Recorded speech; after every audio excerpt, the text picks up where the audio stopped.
Bismillahirrahmanirrahim. Bismillahirrahmanirrahim. Assalamualaikum warahmatullahi wabarakatuh.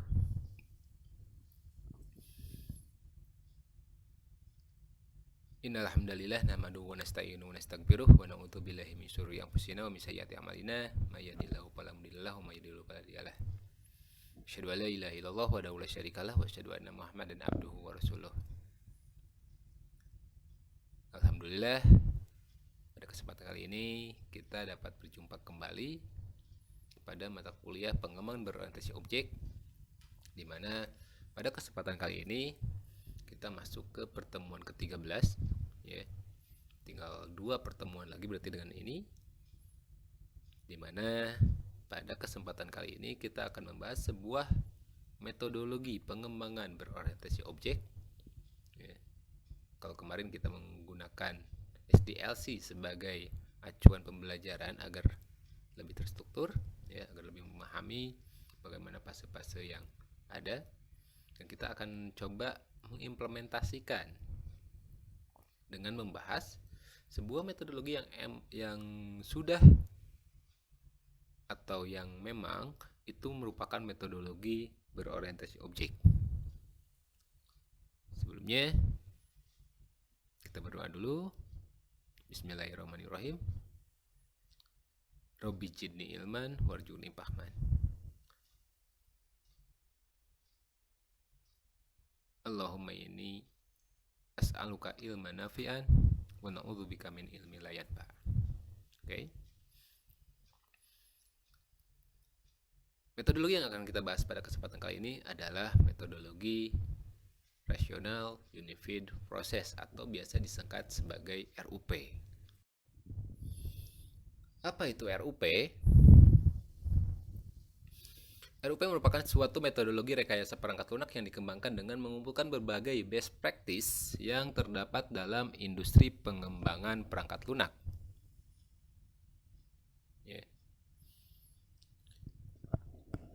Ciri utama metode ini adalah menggunakan use case driven dan pendekatan interaktif untuk siklus pengembangan perangkat lunak.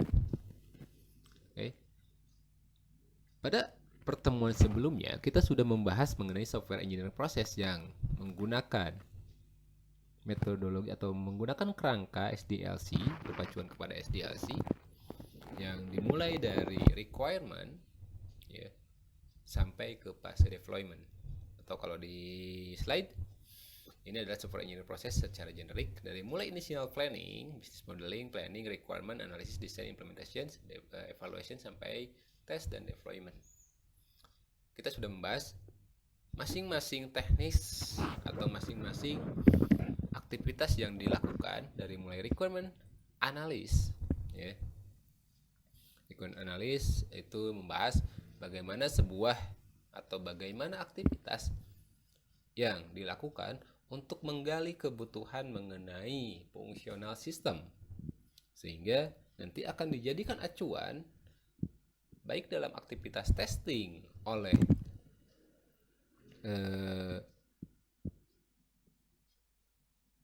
tim atau oleh project manager, baik oleh user yang nantinya akan menggunakan sistem.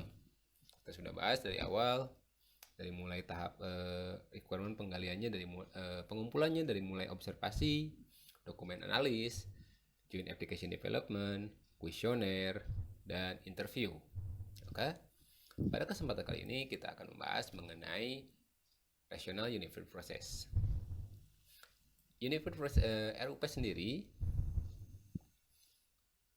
merupakan konsep berbasis object oriented dengan aktivitas yang berfokus pada pengembangan model dengan menggunakan UML atau Unified Modeling Language.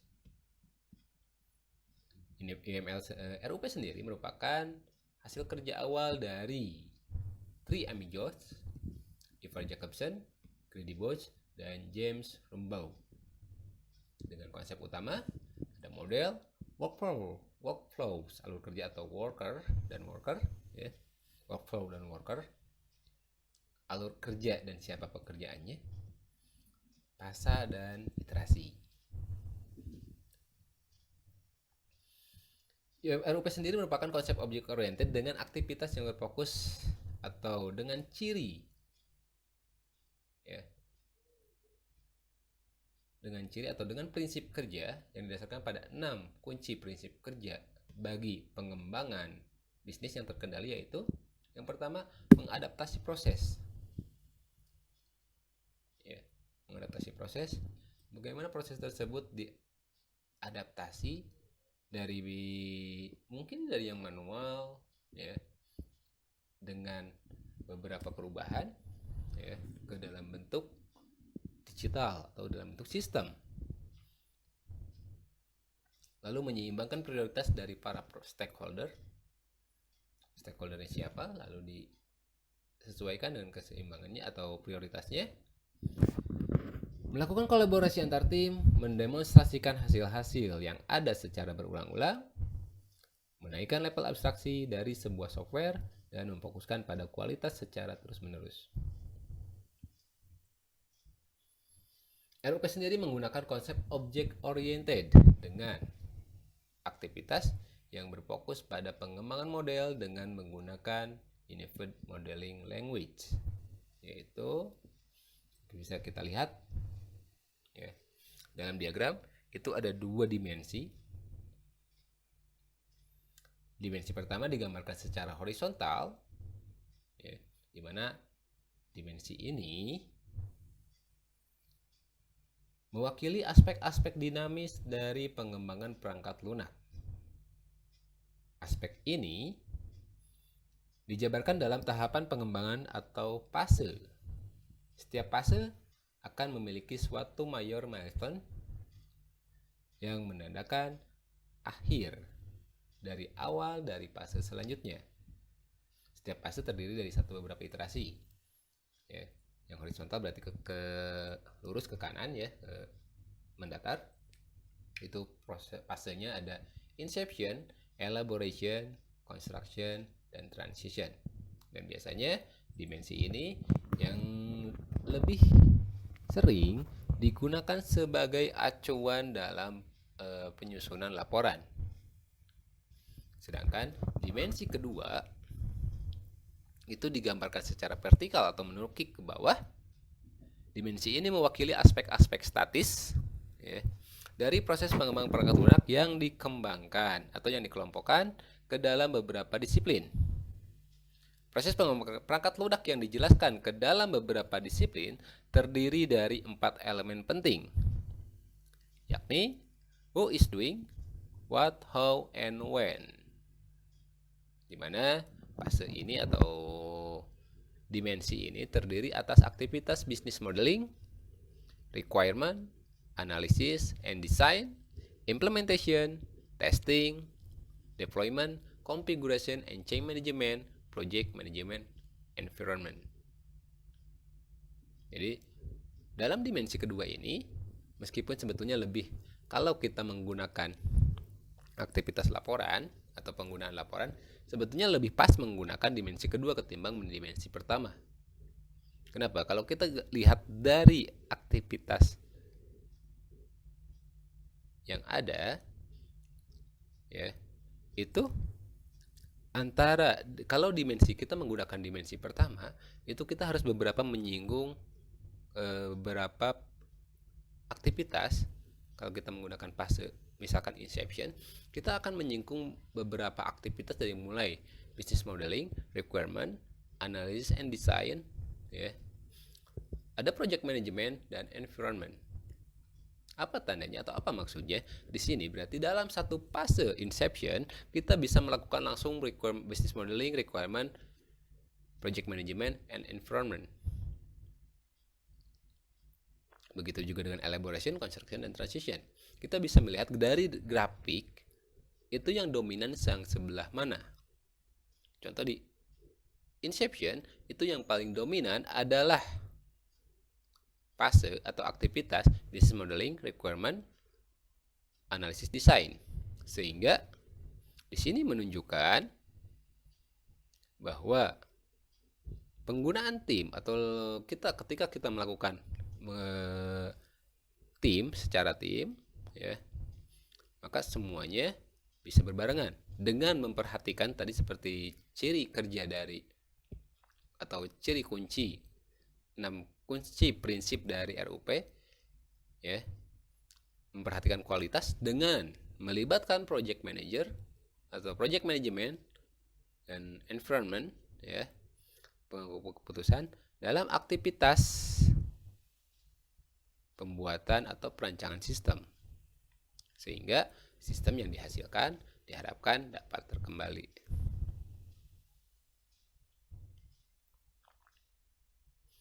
Pada penggunaan standar tersebut di atas yang berorientasi objek memiliki manfaat yang pertama.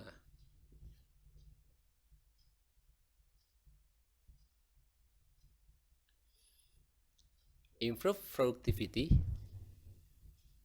atau standar ini dapat memanfaatkan kembali komponen-komponen yang telah tersedia atau dibuat sehingga dapat meningkatkan produktivitas.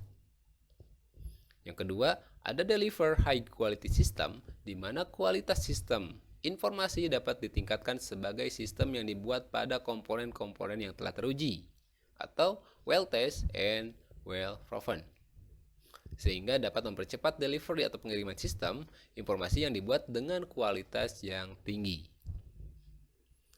Lalu yang ketiga ada lower maintenance cost. Standar ini dapat membantu untuk meyakinkan dampak perubahan yang terlokalisasi dan masalah dapat dengan mudah terdeteksi sehingga hasilnya biaya pemeliharaan dapat dioptimalkan atau lebih rendah dengan pengembangan informasi tanpa standar yang jelas. Lalu ada facility reuse. Standar ini memiliki kemampuan yang mengembangkan komponen-komponen dapat digunakan kembali untuk pengembangan aplikasi yang lainnya. Lalu ada manajemen complexity, ya. Standar ini mudah untuk mengatur dan memonitor semua proses dari semua tahapan yang ada sehingga suatu pengembangan sistem informasi yang amat kompleks dapat dilakukan dengan aman dan sesuai dengan harapan semua manajer proyek, ya, yaitu deliver good quality software within aspek ini. Sebelum kita bahas fase, kita bahas dulu kelebihan dan kekurangannya. Yang pertama, kelebihan dari RUP, menyediakan akses yang mudah terhadap pengetahuan dasar bagi anggota tim. Menyediakan petunjuk bagaimana menggunakan UML secara efektif, karena nanti dari setiap fase itu akan menggunakan diagram-diagram UML yang sesuai atau dibatasi. Yang tadinya UML itu ada 13. Ketika menggunakan metode ini, kita hanya menggunakan beberapa saja. Mendukung proses pengulangan dalam pengembangan software atau ketika terjadi perubahan, kita bisa balik lagi ke fase sebelumnya. Memungkinkan adanya penambahan-penambahan pada fase atau pada proses. Memungkinkan untuk secara sistematis mengontrol perubahan-perubahan yang terjadi pada software selama proses pengembangannya. Juga memungkinkan untuk menjalankan test case dengan menggunakan Rational Test Manager Tools.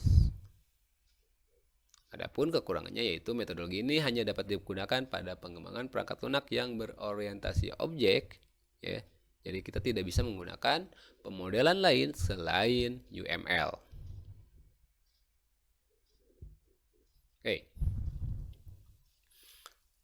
Fase-fase pada rasional unit proses berdasarkan diagram sebelumnya atau berdasarkan gambar sebelumnya, ya, yang dimana fase ini merupakan fase dari dimensi pertama. Yang pertama itu ada inception.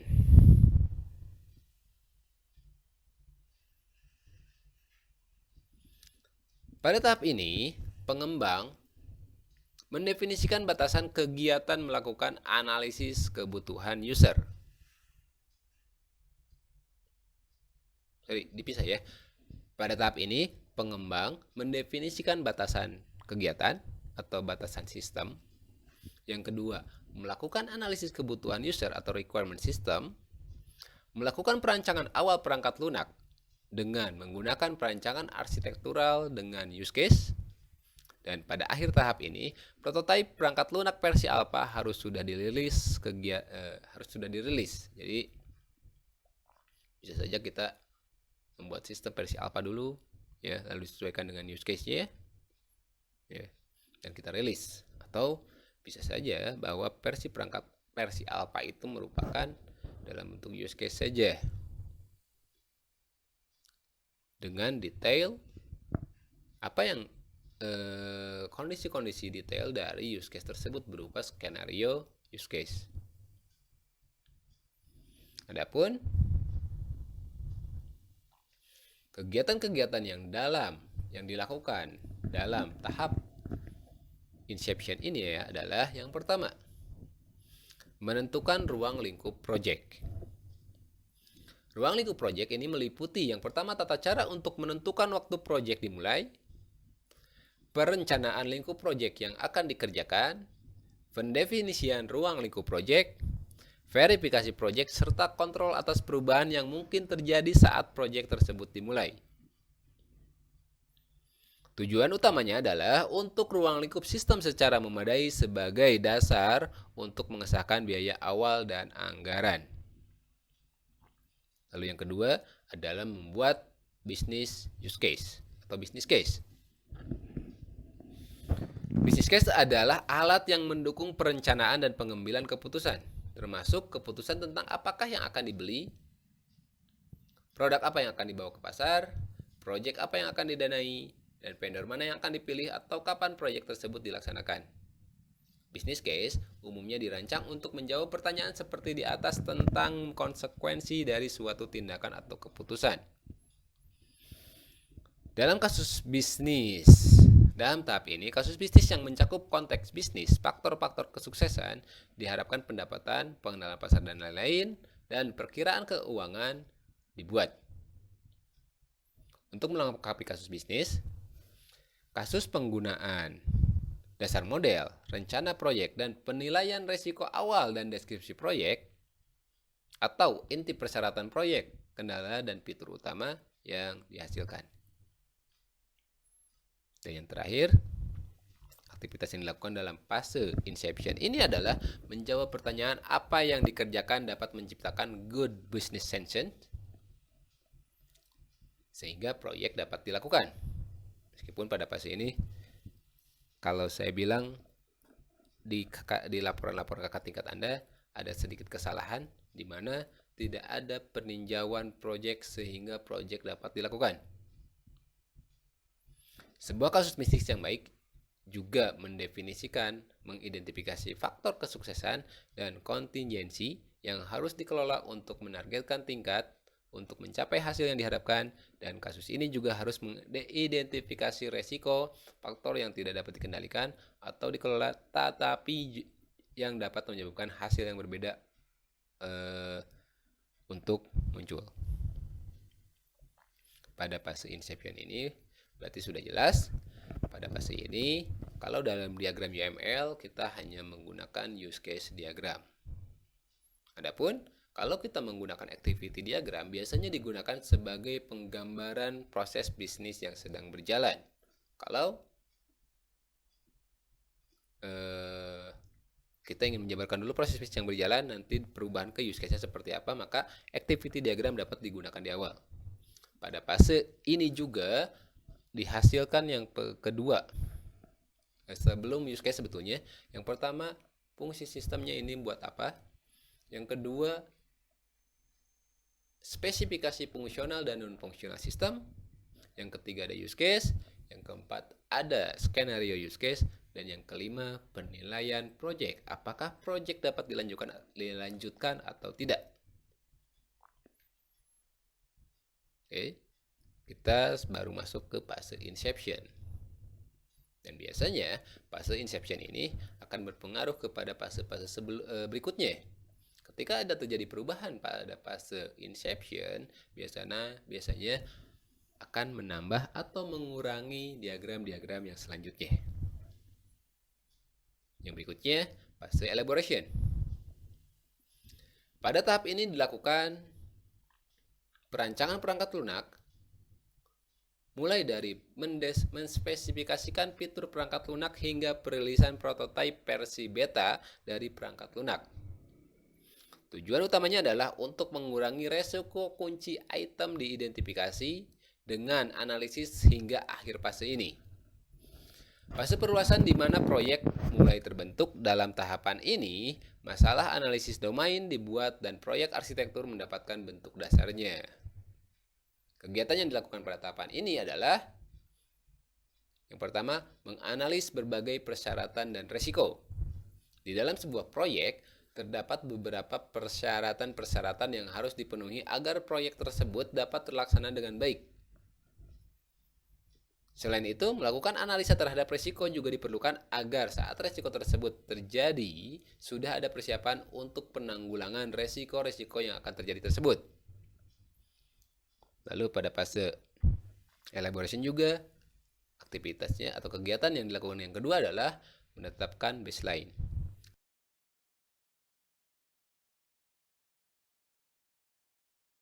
Yang kedua adalah kita dapat membandingkan antara baseline dengan kondisi yang sekarang untuk mengevaluasi progres.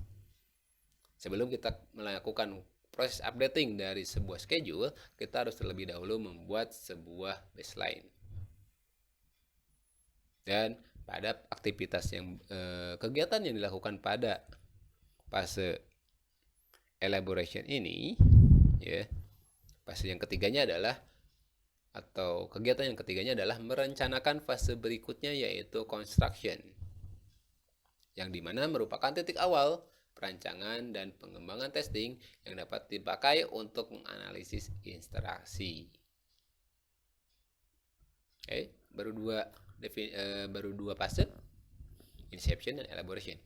Biasanya tambahan juga ini, pada fase elaboration ini diagram yang digunakan yang dari mulai activity diagram dan sequence diagram serta class diagram. Kalau class diagramnya Anda menggunakan metodologi yang atau cara analisis kelas diagram yang sebelumnya di praktikum, Anda bisa di sini kita memasang kandidat kelas dulu tanpa ada atribut dan metode.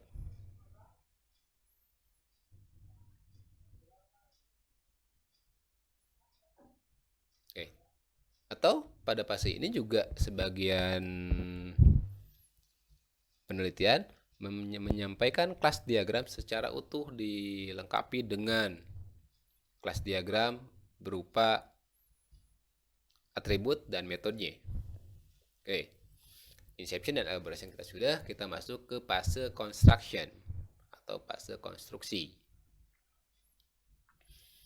Fase konstruksi ini adalah pengimplementasian rancangan perangkat lunak yang telah dilakukan pada tahap ini. Dengan tujuannya adalah untuk membangun sistem perangkat lunak. Pada tahap ini, fokus utamanya adalah pengembangan komponen dan fitur lain dari sistem yang dirancang. Dengan aktivitas yang lebih dominan pada fase konstruksi ini adalah aktivitas pengkodingan. Dalam proyek yang lebih besar, beberapa iterasi konstruksi bisa dikembangkan dalam upaya untuk membagi penggunaan dikelola kasus ke segmen yang menghasilkan prototipe yang dibuktikan. Pada akhir tahap ini, perangkat lunak versi akhir yang sudah disetujui administrator dirilis beserta dokumentasi perangkat lunaknya. Dokumentasinya dari mulai rancangan use case sampai ke akhir sequence kelas diagram. Dan sebetulnya pada fase ini juga bisa dilengkapi dengan struktur menu dan rancangan layout. Meskipun misalkan kita sudah bahas di praktikum bahwa rancangan layout, ya, untuk komponen-komponen dari sebuah layout di sistem itu sudah tergambarkan pada atribut yang ada pada kelas interclass view, ya, atau metode pada kelas view atau class interface. Kegiatan yang dilakukan pada tahapan ini adalah yang pertama melakukan sederetan iterasi, di mana melakukan serangkaian kegiatan dan tugas dengan sumber daya yang ditetapkan. Mengandung ketergantungan tugas untuk iterasi yang biasanya terdapat 2 rencana iterasi yang aktif pada setiap waktu yang sama. Di mana 2 iterasi tersebut adalah yang pertama rencana iterasi yang saat ini digunakan untuk melacak kemajuan dalam iterasi yang sedang berlangsung. Dan yang kedua, rencana iterasi yang selanjutnya adalah rencana yang digunakan untuk merancang iterasi selanjutnya. Rencana ini disiapkan untuk menghadapi akhir dari iterasi yang dilakukan pada saat tersebut. Kegiatan yang kedua, pada saat iterasi atau pada setiap iterasi akan melibatkan proses berikut: analis desain, implementasi, dan testing. Jadi hampir semua keseluruhan di sini dari mulai analisis sampai ke testing itu dilakukan berulang-ulang. Ya, biasanya misalkan contoh use case login, maka kita urutkan dulu dari rancangan use case-nya ya. Lalu ke skenario use case, activity diagram, sequence diagram, lalu class diagram, lalu kita cek dengan codingnya yang telah atau program yang telah dibuat, apakah ada kesesuaian. Dan dilakukan aktivitas selanjutnya untuk use case yang lainnya. Jadi dibagi dulu berdasarkan iterasi di sistem yang mana yang akan dipecah sehingga nantinya memudahkan dalam proses pengujian.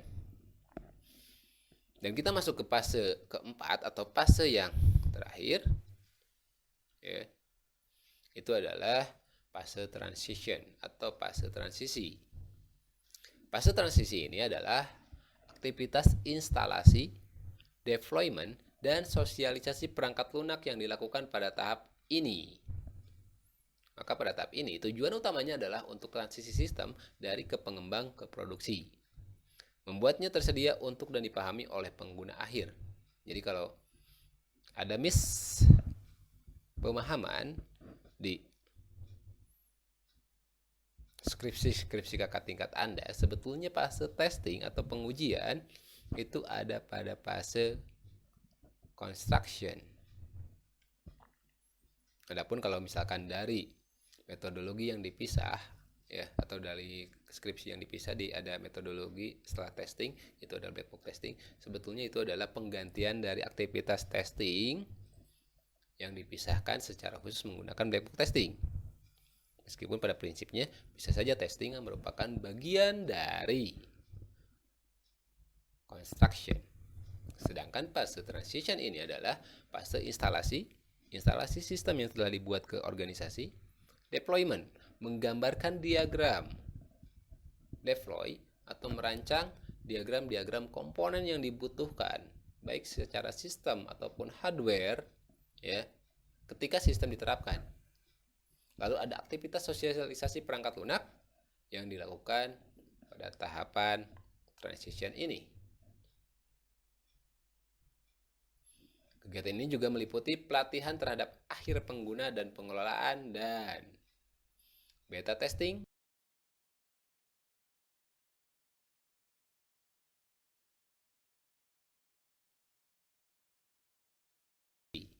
pengguna atas yang ditetapkan dalam fase inception. Dicek apakah inception itu sama dengan nanti transition. Ya. Jadi acuan pemeriksaannya itu berdasarkan fase inception.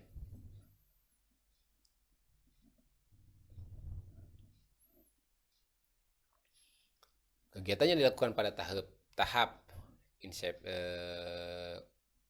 transition ini, yang pertama adalah membuat apa yang dimodelkan menjadi sebuah proyek yang jadi.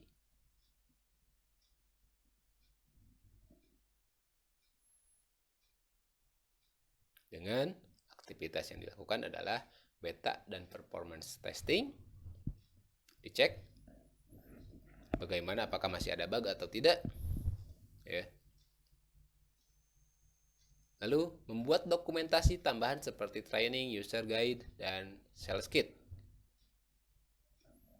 Dan terakhir, itu adalah membuat rencana peluncuran produk ke komunitas pengguna. Oke.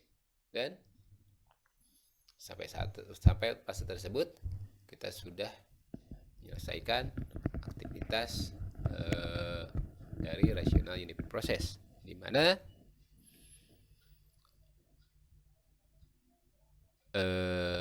fase inception itu dari mulai requirement system sampai ke use case diagram, lalu ada fase elaboration yaitu fase perancangan pendetailan spesifik sistem menggunakan UML yaitu activity diagram, collaboration atau use sequence diagram, dan class diagram. Dan fase terakhir yaitu fase ketiga itu fase construction, yaitu fase yang sebelumnya juga tambah dengan class diagram. Lalu ada fase construction yaitu fase pembuatan coding dan pengujiannya. Dan fase terakhir, fase transition, yaitu fase transisi di mana sistem diterapkan, bagaimana hardware atau software yang diperlukan untuk mendukung sistem, dan bagaimana sistem tersebut dihasilkan. Baik, di video berikutnya untuk UAS, untuk UAS sendiri, Anda diminta untuk mencari sebuah metodologi pengembangan berorientasi objek, ya. Lalu Anda buat makalahnya, buat tahapan, sebutkan tahapannya atau definisinya seperti apa, tahapannya seperti apa, ya, kelebihan dan kekurangannya. Lalu UML diagram UML yang digunakan pada setiap fasenya, ya, Anda sebutkan seperti apa, ya. Dan jangan khawatir, metodologi pengembangan berorientasi objek itu cukup banyak, ya, puluhan, dan Anda bisa mencari materinya di internet dan buat sebuah makalah dengan minimum tadi. Ada definisi, ada kelebihan, kekurangan, lalu tahapannya beserta diagram UML yang digunakan pada setiap tahapan. Nah, untuk menghindari plagiasi, saya membatasi atau saya akan memberikan aturan apabila terjadi dua penggunaan metodologi, satu metodologi digunakan oleh dua orang, maka akan ada pengurangan nilai. Apabila ada tambah jadi ada 3 orang, maka akan saya kurangi lagi. Apabila ada 4 orang, saya kurangi lagi. Apabila ke 5 orang, saya kurangi lagi. Apalagi kalau satu kelas, mungkin bisa nilainya jadi 0. Jadi tolong metodologinya setiap orang dibedakan dengan dipimpin oleh ketua kelas, sehingga semua orang bisa membahas metodologi yang berbeda-beda dan dikumpulkan sebagai soal UAS. Jadi tolong dikonfirmasi atau dikomunikasikan dengan teman sekelasnya, jangan sampai membahas sebuah metodologi yang sama karena akan berakibat pengurangan poin. Ya. Itu soal untuk UAS yang akan dilakukan. Ya, jadi bahas sebuah metodologi berorientasi objek, ya. Lalu tadi detailnya sudah dijelaskan dan dikumpulkan pada saat UAS, sehingga Anda masih punya waktu, ya, beberapa minggu untuk pengumpulan UAS. UAS sendiri dilaksanakan pada tanggal 11 sampai tanggal 23 kalau tidak salah. Maka Anda bisa membahasnya. Ya. Apabila ada pertanyaan, bisa dikomunikasikan via media komunikasi, ya, ataupun Anda komentar di Classroom. Baik, demikian yang bisa diberikan. Kita tutup perkuliahan kali ini dengan membaca doa. Subhanakallahumma rabbana wa bihamdika asyhadu alla ilaha illa anta Astagfiruka wa atubu ilaik. Wassalamualaikum warahmatullahi wabarakatuh.